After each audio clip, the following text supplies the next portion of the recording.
Hello guys, welcome to our channel. This is Teja. Right now మనం పిఠాపురంలో ఉన్నాం. So మీ అందరికీ బాగా తెలుసు, 2019 ఎలక్షన్స్ కన్నా ఈసారి పిఠాపురంలో అత్యధికంగా ఓటు శాతం పెరిగిందని చెప్పేసి చెప్తా ఉన్నారు. అయితే మరి ఇక్కడ పవన్ కళ్యాణ్ గారు అలాగే వంగ గీత గారు ఇద్దరు కూడా చాలా కీలకంగా ఇక్కడ వ్యవహరించారు.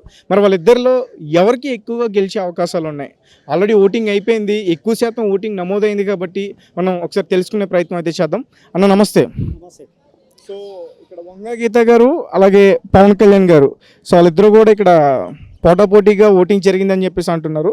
మరి వాళ్ళిద్దరిలో ఎవరు గెలిచే అవకాశం ఉంటుంది? ఎవరు గెలిచే అవకాశం అంటే చెప్పడం కూడా కష్టంగానే ఉన్నది. నెక్ టు నెక్ ఉంది యాక్చువల్లీ. కొన్ని కాపు ఓట్లు ఇటు పోలరైజ్ అయితే బలిజా శెట్టి ఓట్లు, కొన్ని అటు ముస్లిం ఓట్లు వంగగీత గారికి, ఇట్లా బైఫర్కేషన్ చేసుకుంటూ ఓట్లు మనం లెక్కలు వేసుకున్నట్టయితే ఒక 10-15 వేలు వంగగీత గారు లీడ్లో ఉన్నట్టు అనిపిస్తుంది. కానీ ఇంకొంచెం దాంట్లో కొంచెం ఒక 5,000 అటు అయినా కానీ చేంజ్ అవకాశాలు ఉంటాయి. కాబట్టి మనం అక్యురేట్గా చెప్పడం కొంచెం కష్టమే. అంటే అలాగే మీరు చెప్పినట్టు అంటే కాపు ఓట్లు ఎక్కువగా ఇద్దరికి పడే అవకాశం ఉంటుంది. అంటే మరి ఇద్దరు ఒకే సామాజిక వర్గం చెందినవారు కదా, అందుకని. అంటే ఇక్కడ ఏమైందంటే కాపు ఒక పార్టీ నాయకుడు పవన్ కళ్యాణ్ అనే ఒక పోర్ట్రేట్ అయితే చేయగలిగారు. ఇప్పుడు వంగగీత గారు అంటే వైఎస్ఆర్సీపీలో ఉన్నారు కాబట్టి ఆమె సొంత పార్టీ కాదు కాబట్టి మన కాపులకు ఒక పార్టీ నాయకుడు ఉండాలని ఒక కాపులలో కొంచెం ఎడ్జ్ అయితే మనకు పవన్ కళ్యాణ్కు ఉన్నట్టు అనిపిస్తుంది మనకు అక్కడ. అంటే ఇప్పుడు మీరు ఏమంటారు, అంటే పవన్ కళ్యాణ్ గారు ఎక్కువ గెలిచే అవకాశాలు కాపుల్లో ఓట్ల వరకే చెప్తున్నాను నేను. కాపు ఓట్ల వరకు కొంచెం పవన్ కళ్యాణ్కు ఎక్కువ పడే అవకాశం ఉంది. మళ్ళీ బలిజా శెట్టి వరకు వచ్చేసరికి కొంచెం మళ్ళీ వంగగీత గారికి ఆమె స్థానికంగా ఉండడం, ఇంతకుముందు ఎమ్మెల్యేగా పనిచేయడం, ఎంపీగా పనిచేయడం, ఎస్పెషల్లీ కాకినాడలో ఉన్నటువంటి ఎమర్జెన్సీ యొక్క వార్డు ఏదైతే పెట్టారో ఆమెని వంగగీత గారి వార్డే అంటారు. దానివల్ల ఆమె చాలా దగ్గరైపోయింది జనాలకు. ప్రతి గ్రామంలో నాయకులకు తెలుసు, నాయకులు కూడా ఆమెకు తెలుసు యాక్చువల్లీ వంగగీత గారికి. దానివల్ల ఆమెకు గ్రామాలలో చాలా పట్టుంది. వేరే నాయకుడు ఇంకో నాయకుడు అయితే అంతా పోటీచ్చేవారు కాదు. వంగగారు అంత స్ట్రాంగ్ నాయకురాలు కాబట్టి ఈరోజు ఆమె పవన్ కళ్యాణ్ని ఓడించే స్థాయిలో ఉన్నదని చెప్పుకోవచ్చు.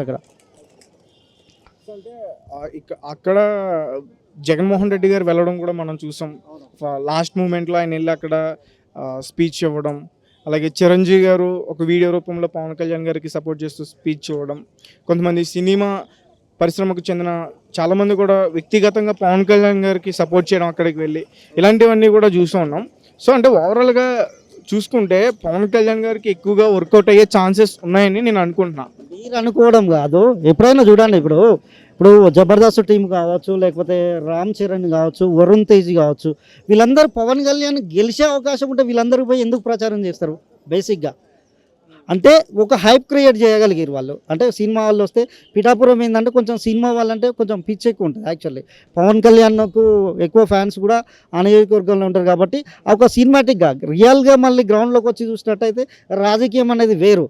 ఇప్పుడు సినిమా యాక్టర్స్ వచ్చినప్పుడు జనాలు వచ్చినంత మాత్రంలో ఓటేస్తారనే గ్యారంటీ లేదు. ఇప్పుడు మనం ఫర్ ఎగ్జాంపుల్ సంక్రాంతికి మనం కొన్ని ఈవెంట్స్ పెడతారు ఏపీలో. ఆ ఈవెంట్స్కి చాలామంది జనాలు వస్తారు. అట్లానే ఈవెంట్స్ ఆర్గనైజరు పోటీ చేస్తేనైతే గెలవరు కదా, లేకపోతే వాళ్ళు వచ్చి సెలబ్రిటీలు ఎవరైతే ఎంటర్టైన్ చేస్తారో వాళ్ళు గెలవరు కదా. ఇప్పుడు హరిదాసులు వస్తూ ఉంటారు, ఊళ్ళల్లో వచ్చినప్పుడు వాళ్ళ వెనక చాలామంది వస్తూ ఉంటారు జనాలు. ఈ పొలిటీషియన్స్ అంటే ఈ సినిమా వాళ్ళు వచ్చినప్పుడు కూడా ఆ విధంగానే వస్తారు. కానీ ఓట్లు వేసే వరకు మళ్ళీ వాళ్ళకి ఏ సర్వీస్ చేసారు, వాళ్ళకి ఎంత ఉపయోగపడతారు అనేది అయితే డెఫినెట్గా చూస్తారు. అంటే ఫైనల్గా చెప్పండి, పవన్ కళ్యాణ్ గారు గెలుస్తారా, పిఠాపురంలో గెలవరా? నేనైతే గెలవద్దని కోరుకుంటున్నా.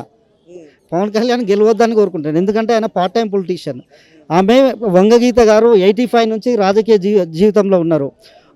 ఆమె ప్రతి ఒక్కరికి సర్వీస్ చేసిరు. అక్కడ ప్రతి ఒక్క ఇంటికి, ఆ పిఠాపురంలో ప్రతి ఒక్క ఇంటికి ఆమె సర్వీసెస్ సేవలు ఉన్నాయి, ఏదో ఒక రూపంలో సర్వీస్.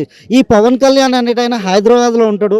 ఈవెన్ జ్వరం వస్తే కూడా హైదరాబాద్లో వచ్చి ట్రీట్మెంట్ చేసుకున్నాడు తప్పితే ఆ పిఠాపురంలో లేకపోతే ఆంధ్రాలో ట్రీట్మెంట్ చేసుకోవాలి ఈ పవన్ కళ్యాణ్. మళ్ళీ కూడా ఆయన గెలిచినా అక్కడ ఉండే అవకాశం ఉండదు. కాబట్టి స్థానికంగా సర్వీసెస్ చేయాలంటే వంగగీత గారు గెలిస్తేనే బాగుంటుంది. వంగగీత గారే గెలుస్తారు. అంటే ఎక్కువగా ఓట్లన్నీ కూడా వంగ గీత గారికి పడ్డాయంటారా? కొన్ని ఎక్కువనైతే పడ్డాయి. పవన్ కళ్యాణ్ కంటే ఎక్కువ పడ్డాయని అయితే నేను భావిస్తున్నా. డెఫినెట్గా వంగగీత గారు గెలుస్తారు అక్కడ. చాలా మంది అక్కడ ఉన్న ప్రజలు కూడా పవన్ కళ్యాణ్ గారు గెలవాలి, పవన్ కళ్యాణ్ గారు గెలిస్తే పిఠాపురం డెవలప్ అయింది, ఒక స్టార్డమ్ ఉన్న హీరో ఇక్కడ ఉంటాడు, మనతో పాటు ఉంటారు, ప్రజలు ఇలా కూడా భావిస్తున్నారు కదా. ఆయన జ్వరం వస్తేనే హైదరాబాద్కి వచ్చి ట్రీట్మెంట్ చేసుకున్నాడు. మీరు అనే ప్రజలు అనుకోవట్లేదు ఆడ.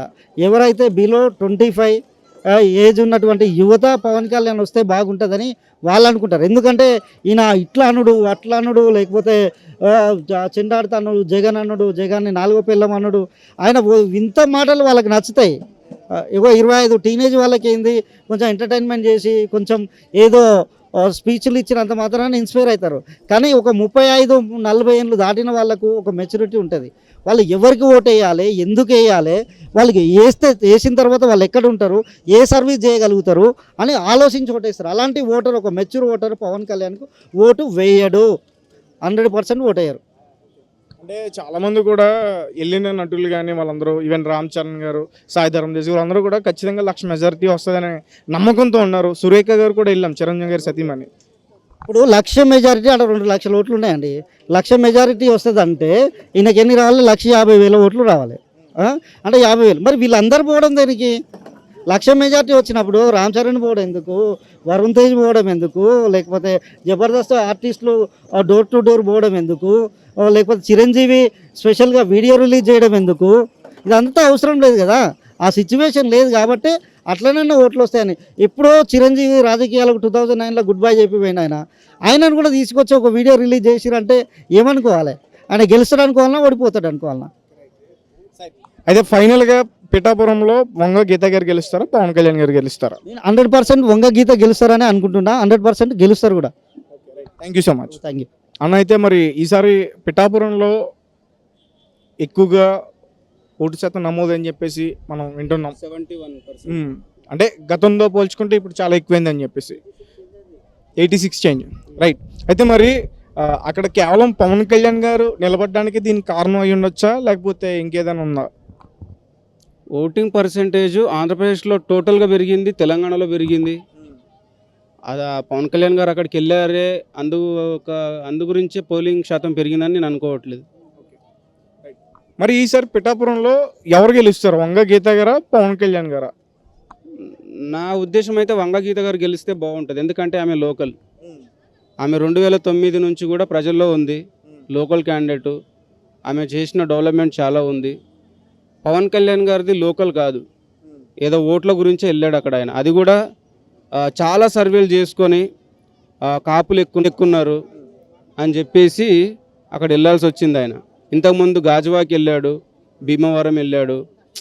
అంటే ఆయనది ఈ విధంగా, ఇప్పుడు గాజువాకలో ఓడిపోయిన తర్వాత గాజువాక గురించి ఎప్పుడైనా స్టడీ చేయలేదు.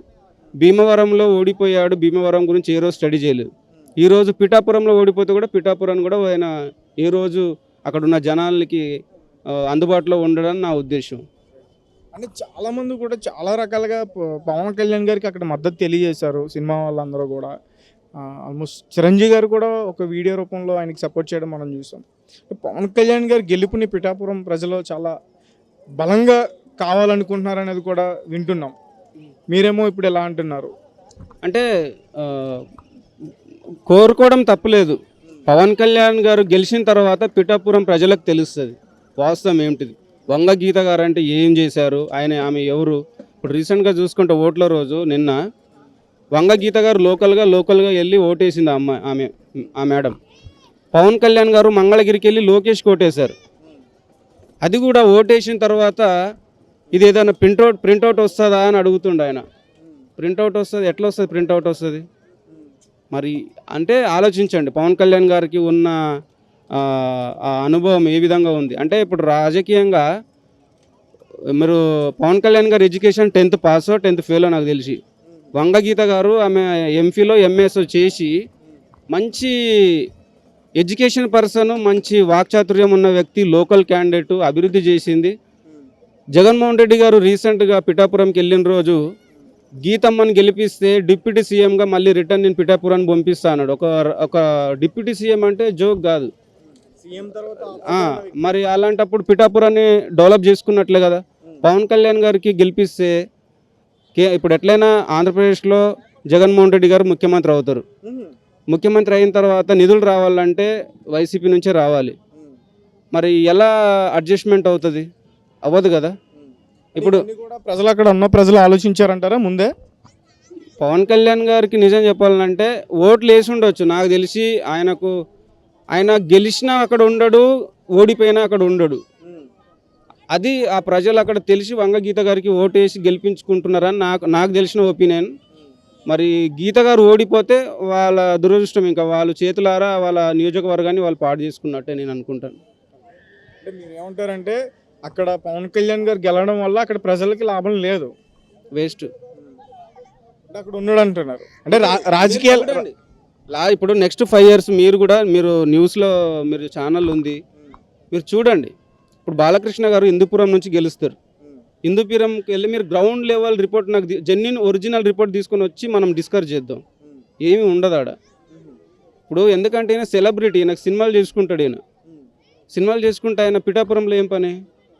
ఇప్పుడు ఏదైనా సమస్య వస్తే లోకల్ ఉన్న దగ్గరికి వెళ్తారా, లేదంటే ఎక్కడో షూటింగ్లో స్విట్జర్లాండ్లోనో, బ్యాంకాక్లోనో, సింగపూర్, మలేషియాలో, అమెరికాలో, దుబాయ్లో షూటింగ్లు చేసుకుంటే ఎట్లా ఎక్కడెక్కడ ప్రజలు? నువ్వు ఒకవేళ రావాలనుకుంటే రాజకీయాల్లోకి కంప్లీట్గా సినిమాలు వదిలేసి రాజకీయాల్లోకి రావాలి. నువ్వు రెండుని మేనేజ్ చేసుకుంటా అంటే ప్రజలే ఇబ్బంది పడతారని నా ఒపీనియన్.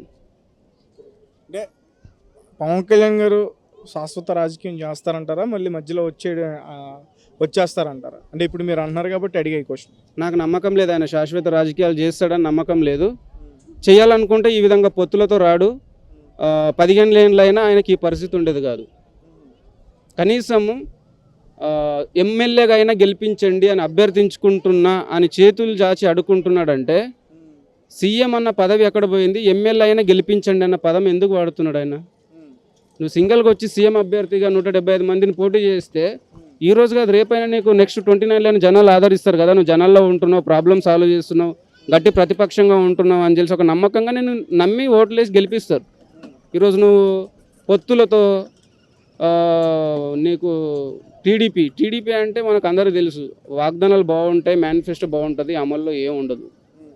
బీజేపీ ప్రభుత్వంలో లాస్ట్ 10 yearsలో మన దేశానికి ఏం చేసింది మనకు అందరికీ తెలుసు. ఆ మేనిఫెస్టోలు కూడా చూడండి. ఎంత చిన్న పిల్లలకి విషయం చిమ్మినట్లు ఒక మతతత్వం, డెవలప్మెంట్ ఉండదు. ఏదన్నా అంటే ఒక 2 వందే భారత్లు అంటాడు, 2 రైల్వే ఏదో రోడ్లు అంటారు. కానీ 14లో 19 ఇచ్చిన బీజేపీ మేనిఫెస్టో కూడా మీరు ఒకసారి చూడండి, దాని గురించి డిస్కస్ చేయండి మీ స్టూడియోలలో. ఏం ఉండదు ఆడ. 2 కోట్ల ఉద్యోగాలు అన్నాడు సంవత్సరానికి, మళ్ళీ స్మార్ట్ సిటీలు అన్నాడు, బుల్లెట్ ట్రైన్లు అన్నాడు, ఎయిర్పోర్ట్లు అన్నాడు, ప్రతి ఒక్కరికి ఇల్లు అన్నాడు, రైతుల ఆదాయం డబుల్ కావాలన్నాడు. ఇదేదైనా అయినా ఏమీ కాలేదు. బేటీ పడావా అంటాడు, పిల్లలు చదువుకోవడానికి కొత్తగా విద్యా వ్యవస్థ ఏం తీసుకురా, బేటీ బచావా అంటాడు. పవన్ కళ్యాణ్ గారు కూడా బీజేపీని గెలిపించడానికి నా ప్రాణత్యాగానికైనా సరే నేను వెనకాలని కూడా ఈ రకంగా కూడా చెప్పారు ఆయన. అదే అంటున్నాను, బీజేపీ దేశానికి 10 yearsలో ఏం చేసింది, నెక్స్ట్ గెలిస్తే ఏం చేస్తుందో ఏ రోజైనా ఏ నాయకుడైనా చెప్పారా? మీరు ఇన్ని రోజులు ఇన్ని ర్యాలీలు చూశారు. 10 yearsలో ఈ కులాలు, మతాలు, ఈ రాముడు, ఈ దేవుళ్ళు, ఈ గుడులు పక్కన పెట్టేసి 10 yearsలో మేము ఇది చేసాం, నెక్స్ట్ 5 yearsలో గెలిస్తే మేము ఇది చేస్తామన్న ఏ ఒక్క నాయకుడు ఏదైనా స్టేట్మెంట్ ఇస్తే నాకు చెప్పండి. ఎవరు ఏది చెప్పరు. అంటే అలాంటి వ్యక్తులతో కలవడం వల్ల పిఠాపురంలో పవన్ కళ్యాణ్ డౌన్ అయ్యే అవకాశం ఉందా? అది మైనస్ అయింది. ఇప్పుడు రీసెంట్గా అమిత్ షా గారు వచ్చి ఏమన్నారు, నెక్స్ట్ మేము ఎన్డీఏ కానీ అధికారంలోకి వస్తే ముస్లింలకు ఉన్న 4% రిజర్వేషన్లు తీసేస్తామని చెప్పారు. ఇప్పుడు ముస్లిం ఓట్లు మైనసే కదా. మైనస్ ఈ మాట విన్నాక ఎన్డీఏ కూటమికి ఏ ఒక్క ముస్లిం అయినా ఓటేస్తాడా? వేయరు. ప్రధాకల మనకు పాకిస్తాన్ అంటారు, ముస్లింలు అంటారు. ఇప్పుడు సిఏఏ తీసుకొచ్చారు. సిఏఏలో క్లియర్గా ముస్లింలకు వివక్ష ఉంది. అది మీరు స్టడీ చేయండి, మీకు తెలుస్తుంది. అన్ని కులాలని పౌరసత్వం ఇచ్చిన తర్వాత ముస్లింలకు పౌరసత్వం ఇవ్వకపోవడమే సిఏఏ. మరి ఎవరు వేస్తారు ఓటు? ఇలా అయితే ఇలాంటివి చాలా స్టడీ చేసిన తర్వాత చూసుకుంటే ముస్లింలు కూడా బీజేపీకి ఓటు వేయకపోవచ్చు. అది ఒకటి మైనస్, ఓట్లు పోయినట్టే కదా. ఆ రకంగా చూసుకుంటే ఆ ముస్లిం ఓట్లు కూడా పవన్ కళ్యాణ్ అక్కడ కోల్పోయాడు. వాళ్ళ ఉన్న పర్సంటేజ్ పోయింది, కంపల్సరీ ఎన్డీఏ కూటమికి పోయింది.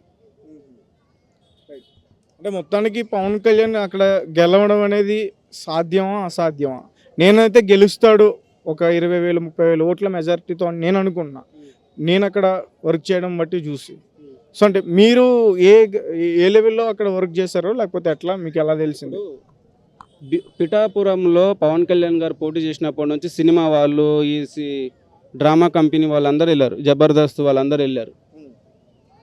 తర్వాత ఓడిపోయిన తర్వాత వీరు వెళ్తారు అక్కడికి, ఎవరైనా వెళ్తారా? కానీ వంగగీత గారు అక్కడే ఉంటారు. అందుగురించే గెలవచ్చు. నాకు ఎందుకంటే 50-50 లాగా ఉంది. కళ్యాణ్ గారు గెలవచ్చు, కానీ గెలిచి లాభం లేదని నేను అనుకుంటాను. ఏం చెయ్యలేడు ఆయన, ఇది మాత్రం వాస్తవం. ఒక మెజారిటీతో గెలిచినా లాభం లేదంటారా? లేదు, మీరు చూడండి, మీరు నెక్స్ట్ 5 years తర్వాత కూడా మీకు నేను అందుబాటులో ఉంటాను కదా. పిఠాపురంలో పవన్ కళ్యాణ్ గారు ఏం చేస్తారు, అందుబాటులో ఉంటారా ఉండరా? గెలిస్తే, నాకు తెలిసి గెలవడు, గెలిస్తే మీరు చూడండి ఏం చేస్తాడో మీరు చూడండి. తర్వాత దాని గురించి మనం తర్వాత మాట్లాడుకుందాం. Okay, right, thank you so much.